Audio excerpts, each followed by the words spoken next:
Okay. All right. He said, Dog. because I was dealing with this Vogue lawsuit, I would have been in Paris. And we are back with another No Rhyme or Review. Good emphasis. Little bit. Of Travis Scott's return to the scene. His brand new album, UTOPIA. Not to Yeah. be confused with Fruitopia, which was very delicious during my time growing up.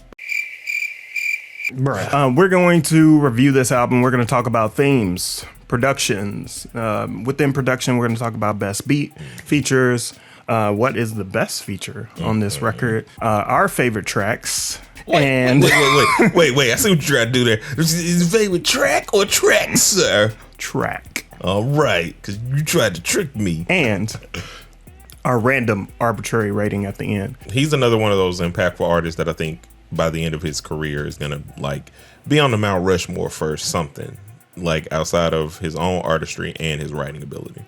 Yeah, I think it's time for him to kind of, well, he has his own lane, but it's time for him to kind of step out of that Kanye shadow. If he's gonna do it, now's the time to really do it. So let's go ahead and get into this. There's 19 tracks. We're not gonna play them all. We're gonna maybe listen to about 30 seconds to a minute of each. Talk about them a little bit for the audio listener, and then do the video portion kind of near the end.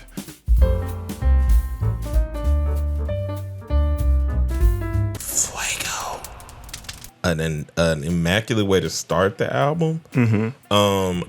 Now this ain't gonna be the Stepping Out of Kanye Shadow album, though. Well, I think that's my thought about production, and I can kind of elaborate more when we get to that point. But like, you can hear what Travis Scott has contributed to Kanye. Yes, the same. Yes. He uses similar drum loops. The vocal stabs, like hey, and if you go back to the kind of the start of the record, just in this portion, that's the 808 that drum loop, right? That's Travis Scott. That's not necessarily Kanye. And so Travis Scott, I feel like, is trying to give us a reminder of who he is and how people got to where they are. Hands down. Okay. All right. He said, dog. He said, because I was dealing with this Vogue lawsuit, I would have been in Paris. What is it? The whatever them fashion show. Fashion show, yeah. You think this is a little too late? With how they beef been going for the past couple of years, no. Because he's just picking it back up. The same way he like doing the Childish Gambino thing. You know how long ago that was? Right. Like when that started. Like, so it's. But Drake is petty. Yeah, that's what I'm saying. Like, it's more on that kind of thing. What's funny is it's like he kind of melt down the chains that I bought from your boss. Yeah. Drake sends shots towards Pharrell Williams, who's newly appointed men's creative director for Louis Vuitton, replacing Virgil. This is why Drake states that the fashion company isn't popular. Furthermore, he refers to jewelry he flexed in the official music video for Jumbotron Shit Poppin', the 13 cut off of Her Loss, which was noticed by fans to be designed by Pharrell Williams. And so he melted down the chain that Pusha T's boss gave. Now, this is the most direct I've felt him be.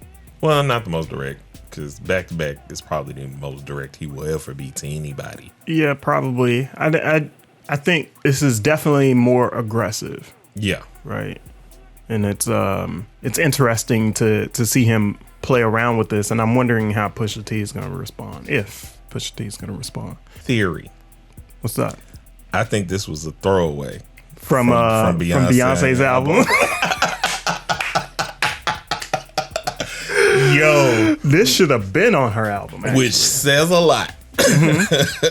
He said, like, not this one. He said, no.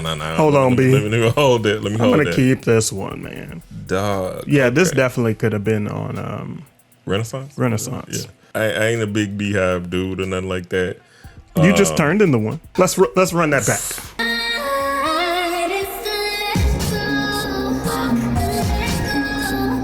All right, guys. Look. Yeah, I was in the bag. I was in my bag because this slaps. This slaps. So what are some themes that you're noticing? Theme for me is, or his general theme that's always there, is festival. Like, I hear the songs and I hear how, like, I'm reacting just off of, like, the smallest listen of the beat shifts and everything. And I can hear this in concert. The theme that I'm hearing is, I don't have to prove anything anymore. Yeah. I'm him. This is why I'm him. If you can hear me throughout pop music and hip hop, then you would hear it in this album. Throughout the history of my career and the folks that I've collaborated with is all here on the table. Do you notice it? Do you notice who I am and as talented as I am? Because I don't have to say it anymore. I just am. Production. I think overall, he obviously led the way. He obviously like put himself into this entire project. He again echoed everything that he has worked on in the past. I know that he's pushing boundaries here. I don't think he's pushing boundaries, but I like the direction. Most of all, I think I like a lot of his produced beats, like where it's just him. Yeah. Because there's a different shine and a different direction that he goes in. I liked it when he mixed it up. So him and Metro. Yeah. I liked the kind of more kind of clubby vibes of things like Circus Maximus. What's the best beat to you? Probably Lost Forever, just because of how West Side Gun just demolishes that. Yeah, so I think Schizo is my favorite beat. Yeah, so speaking of like features wise, like what do you think? Who's the best? It's really hard for me because that Beyonce feature was not wasted. No, not at all. That West Side Gun verse, like Dog was in his bag. I gotta go West Side Gun. Yeah, I think Drake pulled it off actually. Really? Yeah. I was gonna go with Beyonce, but it feels like a Beyonce record. Yeah. But Drake, like, getting to the shit is probably hands down the best showing on this to me. Favorite track? I really like Till Further Notice a lot, but I'm also a fan of Meltdown, just because, like you said, because of that Drake directness that we don't often get. So your favorite of those two? No, I'm going with Till Further Notice. Oh, okay. I'm going with Till Further Notice for sure. Okay. My favorite overall song on this record is Fiend.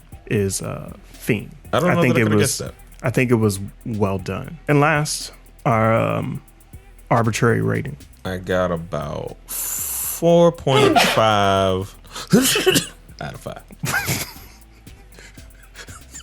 I would say 4 out of 5. Straight up. But honestly, where are you guys at? Leave your ratings down in the comments.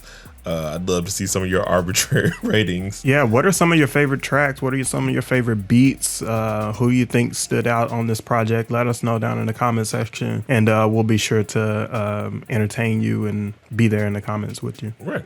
If you enjoyed this, make sure that you hit the like, hit subscribe, come back again for more amazing content from them No Rhyme or Reason podcast boys. Yeah, bye. A 1 and a 2 and a peace.